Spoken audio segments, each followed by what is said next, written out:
Spray-Mate 2 fonction rate en mode automatique. Alors, à la page 17 du manuel d'entretien, alors on a deux explications qui sont données ici. À rate, si on parle au niveau agricole, vous pouvez avoir ici l'information en gallons par acre ou en litres par hectare. Alors ça, il faut se rendre dans la programmation pour faire le changement. On verra ça plus tard. On met une alerte ici, alors c'est en fonction de la petite lumière qui se retrouve entre les quatre boutons ici. Alors, lorsque la lumière flash ou clignote, alors ça nous indique qu'il peut y avoir un 10% d'erreur et même plus.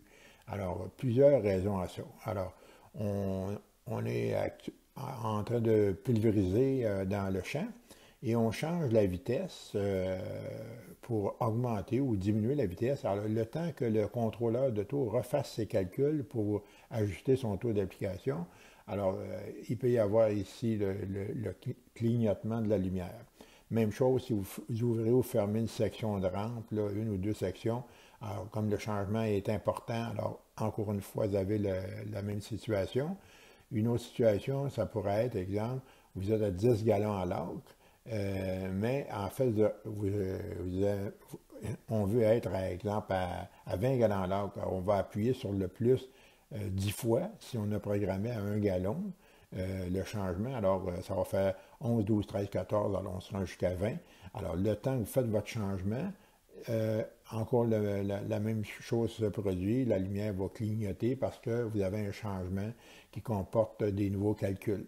Alors, mais on peut aussi avoir des conditions comme une pièce défectueuse. Alors, la valve d'ajustement de pression ne fonctionne plus. Alors, lorsque vous allez augmenter ou diminuer votre vitesse ou ouvrir ou fermer des rampes, comme le calcul se fait automatiquement, le contrôleur de taux va vouloir changer le volume d'eau qui se rend dans les rampes. Alors, si la valve d'ajustement de pression est défectueuse, alors il va avoir le clignotement de la lumière pour vous indiquer que ça ne fonctionne pas. Là. Vous avez un problème de plus de 10%. Alors, il faut réellement comprendre pourquoi que la lumière flash ou qu'elle clignote. Alors, c'est quelques secondes pour déterminer là, en rapport au calcul, mais si c'est une pièce défectueuse, ça peut demander de retourner au bâtiment puis de vérifier les composantes.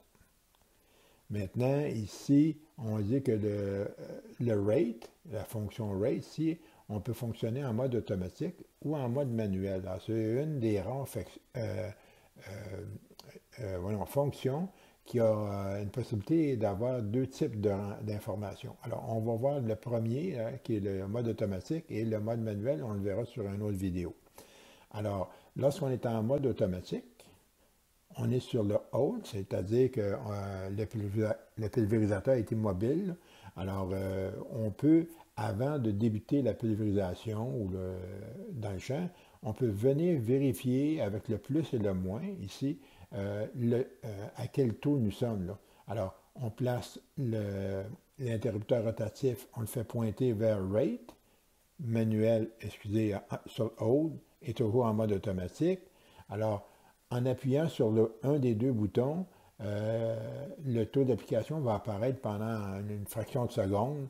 Alors, ça va vous indiquer quel était le dernier taux que vous avez utilisé. Alors, si le taux n'est pas le bon, alors on appuie le nombre de fois qu'on a besoin sur le plus, sur le moins, pour augmenter ou diminuer le taux qu'on recherche. Alors, lorsqu'on est en mode run, c'est-à-dire que vous ouvrez l'interrupteur, ce qui active les sections qui sont ouvertes.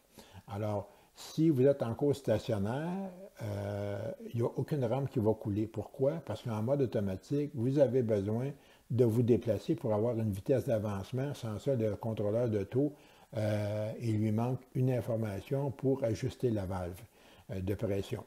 Alors, on se place en mode run, on se déplace dans le champ parce qu'on veut pulvériser. Alors, à ce moment-là, durant la pulvérisation, on pourrait encore une fois venir changer durant le mode travail. Là, on pourrait venir appuyer sur le plus et le moins pour diminuer ou augmenter le taux d'application. Alors, on peut le faire avant de se rendre dans le champ. Et un coup rendu dans le champ, lorsqu'on est en mode de travail, alors qu'on pulvérise, alors on a encore la possibilité de faire un changement. Ici, je vais vous expliquer un peu comment fonctionne le contrôleur de taux en mode toujours automatique là, sur le rate. Comme je vous ai expliqué, le rate fonctionne automatique ou manuel. Alors ici, je vous explique le côté automatique. Alors, premièrement, s'assurer que dans l'écran ici, c'est marqué AUTO pour automatique, qu'on a positionné, exemple, si on veut faire un ajustement de taux, se positionner sur rate, ajuster le taux avec le plus et le moins. Lorsque ça c'est terminé, alors on peut positionner le bouton à différents endroits, ça n'a plus d'importance. Ici, j'ai un système de pulvérisation. Alors, j'explique ici avec l'exemple d'une pompe centrifuge, un manomètre de pression qui prend la pression à la sortie de la pompe. Alors, comme le réseau ici est fermé, j'ai aucune possibilité que l'eau coule par les rampes ou ailleurs. Alors, on va avoir ici la pression, lorsque la pompe va démarrer, la pression va se rendre au maximum de la capacité de la pompe. Alors, aussitôt qu'on va ouvrir les rampes, le débitmètre, ou ce qu'on appelle le flow meter en anglais, alors il va commencer à faire un calcul de la quantité d'eau qui coule à chaque rampe ou dans l'ensemble des rampes. Alors, toutes ces informations-là vont faire que le débitmètre envoie un signal pour la quantité d'eau qui se rend dans les rampes, qui coule. Chaque rampe va envoyer un signal aussi comme quoi qu'elle est ouverte ou fermée. La vitesse ici, soit par antenne GPS ou par un système de capteur d'aimant dans la roue du pulvérisateur. Alors, le signal va être envoyé encore une fois au contrôleur de taux. Alors, comme vous voyez, le contrôleur de taux va posséder 4 informations. Le taux qu'on va appliquer, la quantité d'eau qui passe actuellement dans les rampes qui coulent, le nombre de sections qui sont ouvertes et la vitesse. Alors, le contrôleur fait à ce moment-là le calcul et envoie un signal ici à la valve régulatrice de pression pour l'ajuster en fonction d'envoyer juste la quantité nécessaire pour correspondre à, exemple, 10 gallons à l'heure, 20 gallons à l'heure, peu importe. Alors, la pression ici va rester la pression maximum avant le réseau, avant les rampes, mais à la sortie des rampes, on peut avoir une pression ici qui va être différente. Pourquoi? C'est la pression en fonction de l'ajustement de la valve ici. Alors, vous allez voir dans l'exemple que je vais vous montrer dans la seconde même. Alors, on commence, on a démarré notre pompe centrifuge, la pression est à son maximum parce que le réseau est complètement fermé. On se déplace dans le champ, donc on a un signal ici qui est envoyé à notre contrôleur de taux, qui est la vitesse d'avancement du tracteur. Exemple, ici, j'ai fait 8 000 à l'heure. Alors, en se déplaçant, aussitôt qu'on va ouvrir les rampes, ici, le manomètre, le débitmètre ici, va envoyer lui aussi un signal à votre contrôleur de taux de la quantité d'eau qui se rend dans les rampes. Alors, comme vous voyez, là, c'est un exemple que la pression pourrait être la même là, durant une courte période. Là. Alors, le temps que le contrôleur réajuste sa valve ici, la valve de pression. Alors, vous voyez, là, on a le signal des rampes ouvertes ou fermées, on a le volume d'eau ou de produit qui se rend dans les rampes, on a notre vitesse d'avancement, on a notre taux d'application à l'écran. Alors, lui, le contrôleur de taux, après avoir fait ses calculs, envoie un signal ici à votre valve de régulatrice de pression, va venir ajuster en fonction d'envoyer juste la quantité nécessaire pour correspondre à votre exemple, 20 gallons à l'heure ou 120 litres à l'hectare, peu importe. Là. Alors, c'est cette façon-là. Alors, si j'augmente ma vitesse, le calcul se refait, la valve se réajuste et la pression ici va aussi s'ajuster en fonction là, du calcul qui a été fait ici. Alors, on ralentit, on augmente la vitesse, on ferme une section de rampe.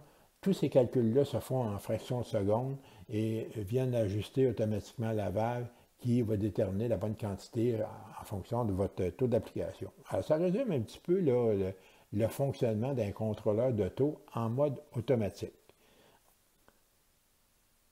Alors, ici, pour vous donner un autre exemple, dans une vitesse, exemple, normale, exemple, on va revenir à la vitesse de 8000 à l'heure, on est sur un terrain plat, on a un tracteur d'une certaine capacité pour maintenir la vitesse. Alors, aussitôt qu'on va se déplacer, exemple, dans une pente montante ou une pente descendante, alors si le tracteur n'a pas la capacité de maintenir la vitesse, alors il peut y avoir un ralenti ou une augmentation de vitesse. Alors, le contrôleur de taux, lui, va automatiquement venir ajuster les pressions. Vous voyez ici, là, c'est toujours un exemple là, sans être quelque chose de précis. Alors, si on est à 8000 à l'heure, on serait à 50 livres de pression.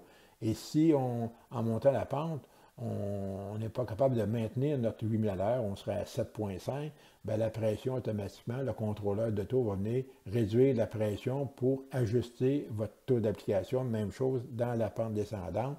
On est à 8,5 000 à l'heure, la pression est plus haute. Donc, on ajoute plus de produits à cause qu'on va plus rapidement, mais on s'assure tout le temps d'avoir la bonne quantité au sol.